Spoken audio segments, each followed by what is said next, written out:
you miss filming Violetta? Not really. Your first kiss on set? Like, oh no, that's so bad. First time realizing you're famous? I can do whatever I want. Your first date with Steffi? Whoops.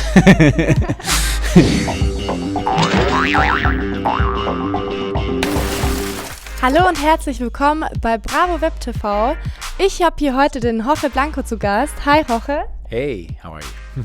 Ich werde ihm jetzt ein paar Fragen stellen. Are you excited? I am excited, yeah. So, do you live in LA now, is that right? Yeah, I live between LA or Mexico City. Depends on what comes up. What's the big difference between living in Mexico or LA?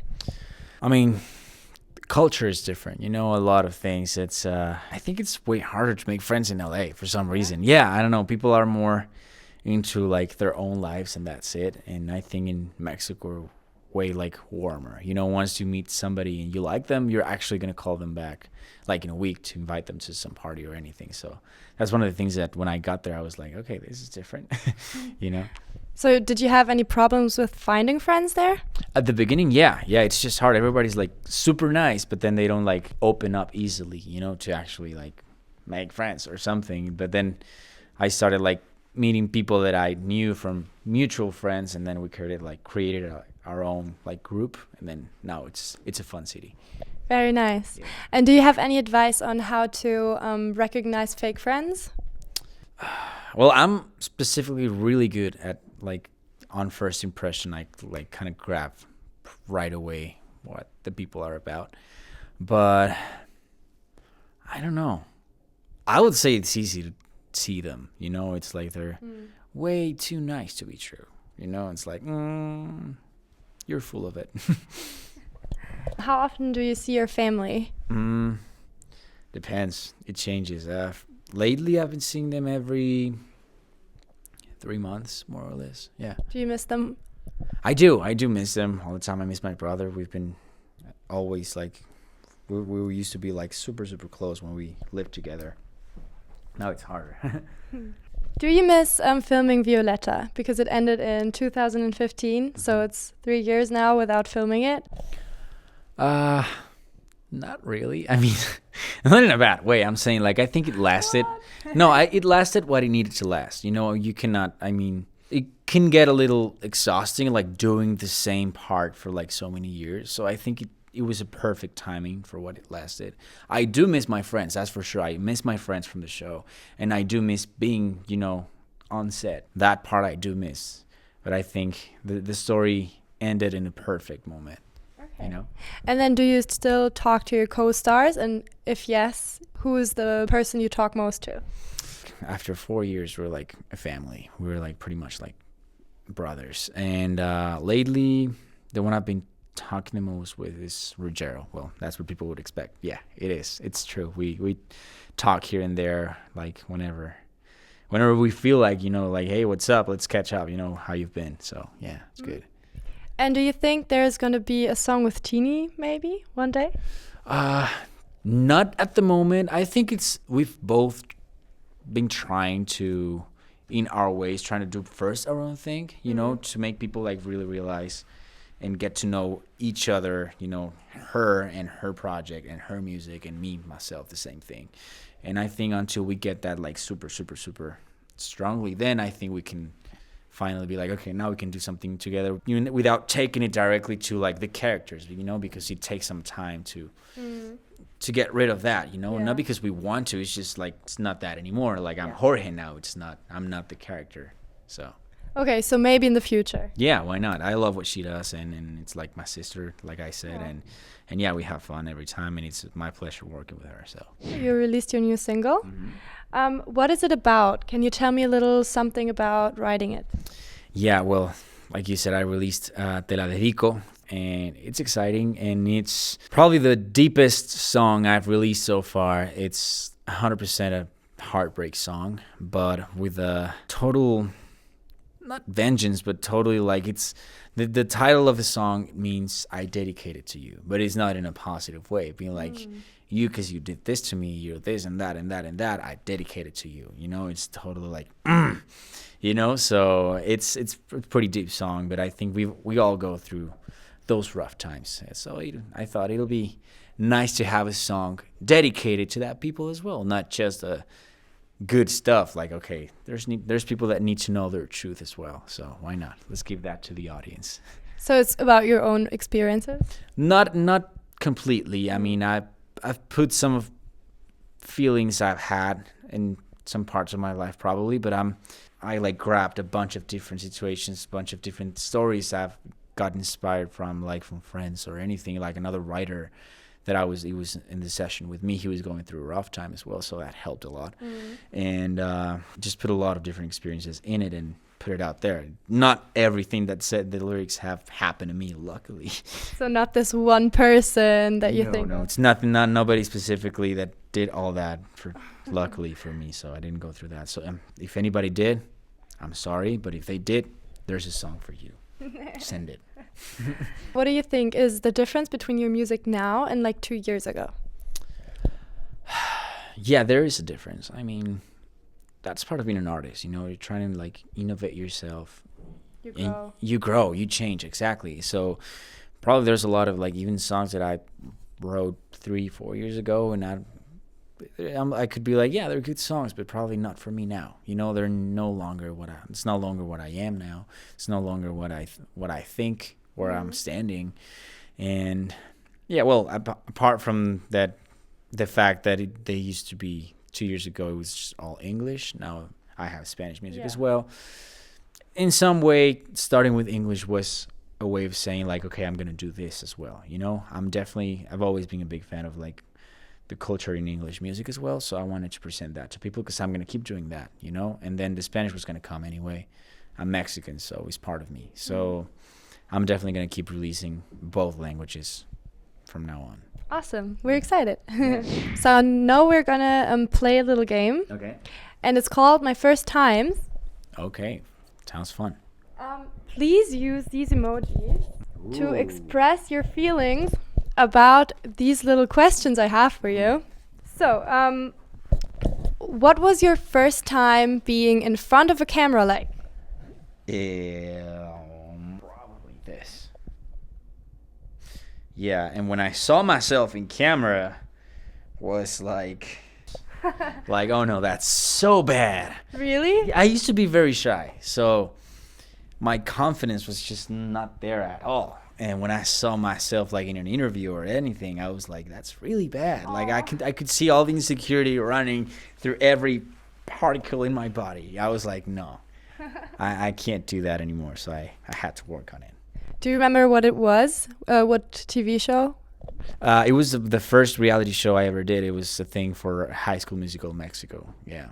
And you didn't like it? No, I didn't. I mean, at the moment I didn't know, but when I would see myself in camera, I was like, "What is that?" You know, I didn't know what to say. I would just say so many things without saying anything, like literally just never going to the point. I was like, "No." Yeah. Do you remember your first Instagram post? And if yes, what was your reaction to it? I do remember, and my reaction to that post every time I remember it, it's this. It's my dog. I love my dog. Her name is Minnie, and she's adorable. Aww. Was she also your first pet? Kinda. I mean, we traveled a lot when I was a kid. We moved a lot because of my dad's job. So we never got the chance to have enough time or space for a pet, you know? My kind of first pet, well, there's two versions. One of them was a fish, but it didn't last like a day. I don't know why. I don't know what the You didn't feed him? No, I mean, I don't know what happened. Like, it was in the bag, and then I got home, and it was gone. I was like, what's going on? Like probably who sold it was like, you know, like this, your pet's not going to last. I don't know. He's going to die. I don't know. Like, this is like the salesman from the poor fish. It was a golden fish, and I don't know. What's his name? I don't think I ever had even the chance to put it in a name. It was really sad. But then I had this, I was living in this house. It was 3 houses sharing the same like garden and pool area and all that stuff. And my neighbors had a dog. So it was pretty much like having a dog, but without even cleaning or feeding him or anything. I had the most fun part of it.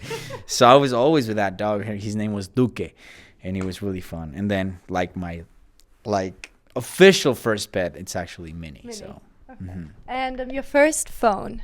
first phone, I think, like, yeah, finally I have a phone. And I was 12, and it was, well, remember when Sony Ericsson phone were like the thing? I had my flip phone. Wow. Those, I know, flip phones, right? Like some kids are like, what is that? Well, there was a thing called flip phone in those times. I had one too. There you go. Yeah. A black and white one. Mine was the one of those cool ones where you can change the actual color. Like you would take it out and put another wow. one. Like, That's next level. yeah.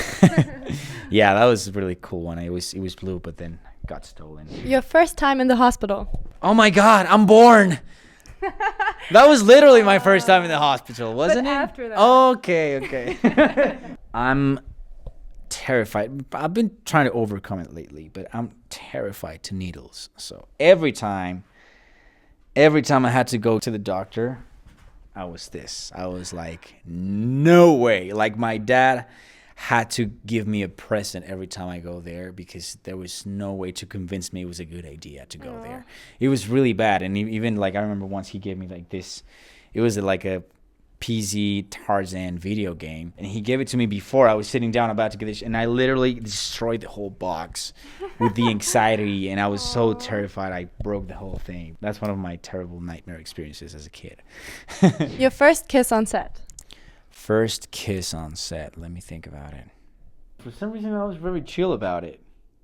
I don't know why. So I keep finding that I have no face for that. Okay, it's like a chill emoji then. Yeah, chill emoji, like, oh, okay.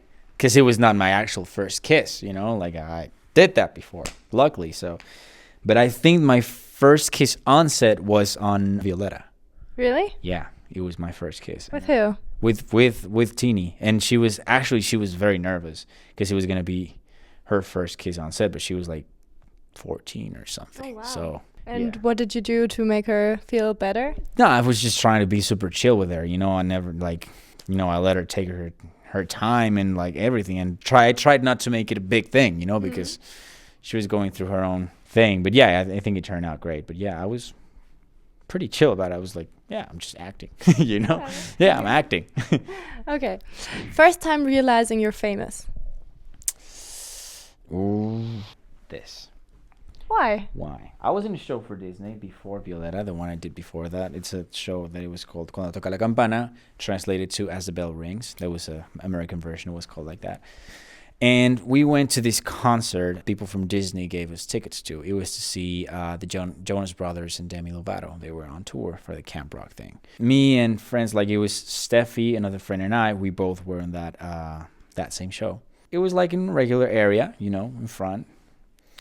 And during the show, well, you would think about we're Disney people watching a Disney people show. So it was kind of like the same audience, right? So while the show was going on, some people found out we were there. So they would look at us, but whatever. A couple of people approached to take pictures. Awesome. We were dumb enough to not leave before the show was done. It was a big arena as well. Like, I don't know, a lot of people. More than 10,000 for sure. Show was done. We're trying to get out. And then all these people started approaching. So we're like, okay, cool, taking pictures. But then it was a lot of people. So we told the ushers, can we be behind you it was supposed to be the VIP area, but it was already empty. Can we sit down there and wait until people get out so we can get out? They were like, oh, no, nobody told us anything, blah, blah, blah, blah, blah. But then it started getting worse and worse, like a lot of people approaching. And then they were like, we'll try to get you out. But that was not a good idea either, because every filter we would have to get out, there was more people out there. Oh, whoa. It got to a point where I'm pretty sure, 100% sure, most of the people didn't know what was going on or who was there. They probably thought we were the Jonas Brothers because it was tons of people. Yeah. So it was like, oh, there they are. So we were surrounded 360 by all these people walking like little steps because there was nowhere else to go, just full of people. Started getting a little bit dangerous, like not cool, not fun anymore. So we were getting a little bit scared, not fun anymore. First it was like, ha ha ha, funny, people recognized us, and then not funny. And they had to put us in the office of the venue. Yeah. and waited for like 2 hours to people to chill. And they even told us that Jonas Brothers couldn't get out in their van because all the people got crazy and got spread out till outside and they couldn't get out. It was it was insane. I was like, okay, I think people know me. I think they know us a little bit. So your first bad grade, do you remember it? Whoops. So you didn't care? No, I did care, but I was like, yeah, like I knew what I did wrong. I knew I was being lazy, you know, already. When it kind of happens to everyone, right? Like when you start getting like to 12, people get lazier, you know? What subject was it? I can't remember. I mean, I started getting, just with time, math start losing sense for me. You know, after the basic stuff, I was like, okay, I'm not going to do this for the rest of my life. Yeah, like I knew I was not going to need the conversion of P with blah, blah, blah, blah, blah. Of course you need it. I mean, depends on what you're going to do, being honest. You do need the exercise of doing different things and challenging your brain. Doesn't matter if you're going to do it or not. You definitely need to, you know, keep active over here. And then once you're old enough to decide what you're going to do, then you go specifically for that. But yeah, but it can be rough sometimes. It's some people are like born for it, you know, some people are like get it so fast, but some subjects some people don't. So it happens. Yeah, it happens. And your first detention, if you ever got detention? I think I never got actual detention. I mean, I was never really like a super bad behaved kid. I was sometimes like distracted or sometimes like talky with my friends, but never that bad. So I would behave pretty well. And your first party, do you remember? With my friends, you know, I'm a big fun. I think of myself as a really good host. I like to throw parties. Your first time being grounded? This one. A lot of times I was grounded for being distracted. In school? In everything. Your first BFF? My first BFF. I remember I was in kindergarten. It was going to be my birthday, and we did it in this place, like burger place. You know, it had games for kids. And I had this little friend. She was even like younger than me. We were at my party, and then my little cousin, kind of like this. For some reason, she didn't like my friend. So my cousin pushed my friend, and I got pissed. And I literally punched her in the face. I was 5, and I punched my 2 or 3-year-old little cousin because she pushed my friend. You're a good friend, though. Oh, yeah, don't mess with my people, okay? Not a good cousin, but still a good friend. Oh, my God, that story's hilarious, though. Yeah. And do you remember your first time living by yourself? Probably was like, I can do whatever I want. No, I'm just kidding. No, I think it was just fun. It was really fun. It was working, you know. First time ever I lived in Brazil for like 3-4 months doing a show, a Disney show. It was really fun because it was with friends and just new place, new responsibilities. And even when I went to the Violetta thing, it was for 4 years. You know, I was 19. You know, now I have to figure out everything. I have to figure out, you know, laundry, cooking, you know, staying alive. And it was really good, and I learned so much things. And I'm lucky that I was actually in company with the other guys from the cast, that they were going through the same thing. You know, everybody from other countries, like Diego, like Ruggiero, Lodovica, everybody was from somewhere else. So that's a bigger reason why we created this family. You know, we were our own family away from home. So it was nice. Your first date with Steffi? I'd probably say it was kind of like this. Why? We were first best friends. After 3 months, you know, being together in this show, you know, seeing each other every day, well, I kind of started feeling things for her. And so I was like, what do I do now? You know, I don't want to mess this up. So it was crazy. But luckily, she ended up feeling the same way. So, and I not took advantage, but yeah, a little bit took advantage of the situation because she was injured. So she was, you know, with, how do you call it? With crutches, yeah. And I would help her in everything. I was like super. Such a gentleman. I was super extra gentleman with that, you know. And then she was like, what's going on? You know. and turned out luckily great. Das war Bravo Web TV mit Jorge Blanco. Yep, thank you. Ich hoffe, ihr hattet Spaß beim Zuschauen und schaltet auf jeden Fall nächstes Mal wieder ein. Tschüss. Tschüss.